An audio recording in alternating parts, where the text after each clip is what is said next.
Ano na naman kaya ang kasunod na magiging issue matapos na makita ng ilang mga netizens ang pag-unfollow ni Cassie Concepcion sa kanyang stepfather na si Kiko Pangilinan at maging ang kanyang stepsister na si Frankie Pangilinan?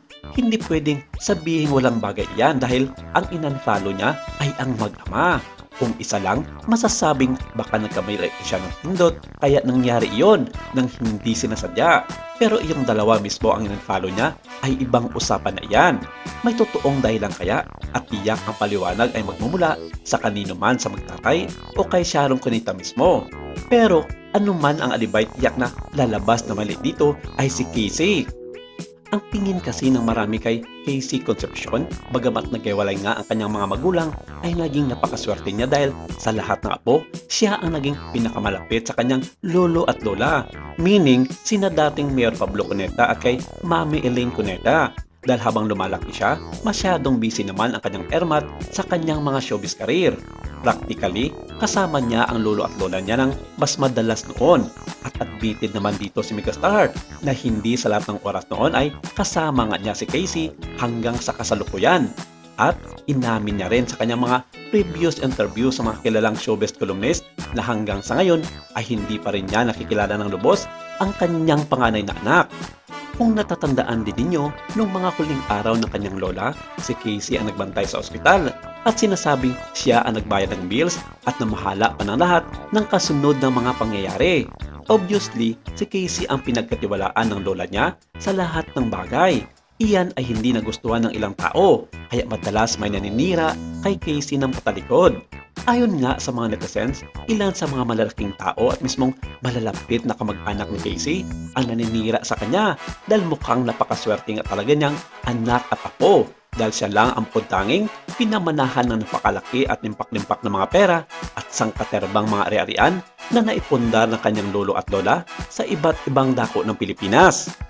May chismis pa nga noon, mas marami pa raw namana si Casey mula sa lula niya kaysa sa ermat niyang si Sharon Cuneta. Kung si Sharon ang nagmana ng lahat ng iyon, sa pagdating ng araw ay mahati iyon equally sa kanyang mga anak. Pero dahil kay Casey nga diretsong ipinamana, wala siyang kahit na anong obligasyon na hatian ang kanyang mga siblings. At ito na marahil ang punot-dulo ng issue. Bakit nagkakaroon ng hidwaan si Casey sa kanyang inang si Sharon Cuneta at maging ang kanyang stepfather na si Kiko Pangilinan at kapatid na si Frankie.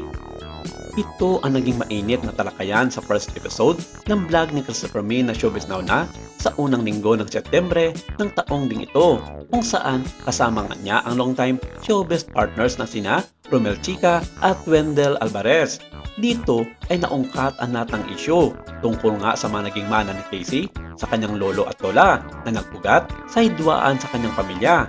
Ayon kay Christopher Min, confirm nga ito na almost 100% ng mga kayamanan at ari-arian ng kanyang lolo at lola ay napunta kay Casey Concepcion at kaperanggotan daw ng mga halaga ang naipamahagi kay Megastar.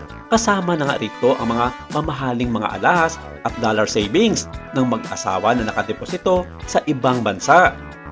Ayon pa kay Christopher Min, ito raw ang naging dahilan kung saan hindi nga matanggap ng kanyang ina ang unfair treatment ng kanyang ina at ama sa mga ibinigay nitong yaman sa kanilang apo na si Casey Concepcion.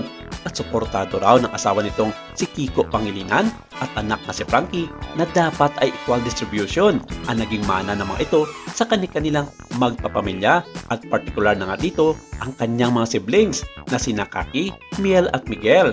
Ito ay kahit si Casey ang kinalikang apo at nag-alaga sa kanyang lolo't lola. Nakadepende pa rin daw sa legalidad at batas, ang legitimate children are entitled of the estate to be divided equally among themselves. The other half is considered the free portion of the estate, base na rin daw sa naging payag ng kanilang abogado. Ang naging payag ni Christopher Min, alam mo Romel at Wendell, hindi ito basta-basta lang na mana ang pinag-uusapan dito.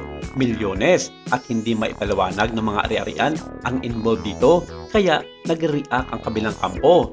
Alam mo naman kung gaano kakilala ang mga magulang ni Sharon na sina dating Pasay City Mayor Pablo Cuneta at asawa nitong si Mami Elaine pagdating sa politika at kayamanan.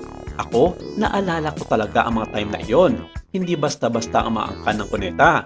Iwan ko ba kay Megastar kung bakit ngayon nang siya nagabol? Siguro nga, ikala niya masayaman pa siya sa kanyang mga magulang, sa kanyang mga kinikita noon sa showbiz. Nagkamali siya. Ngayon, hahabol-habol na siya, kesyo dapat raw i-distribute ang mga mana sa kanyang mga anak. Hay megastar, lumang tugtugin na yan.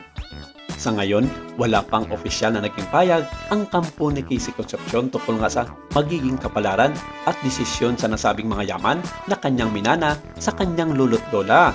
Maging ang kampo ni Megastar ay ingat na ingat sa pagbigay ng kanilang payag tungkol sa isyong ito dahil iniiwasan naman ito ang bashing at maling pananaw ng ibang tao tungkol sa legalidad ng nasabing mana ng kanyang panganay na anak na si Casey Concepcion.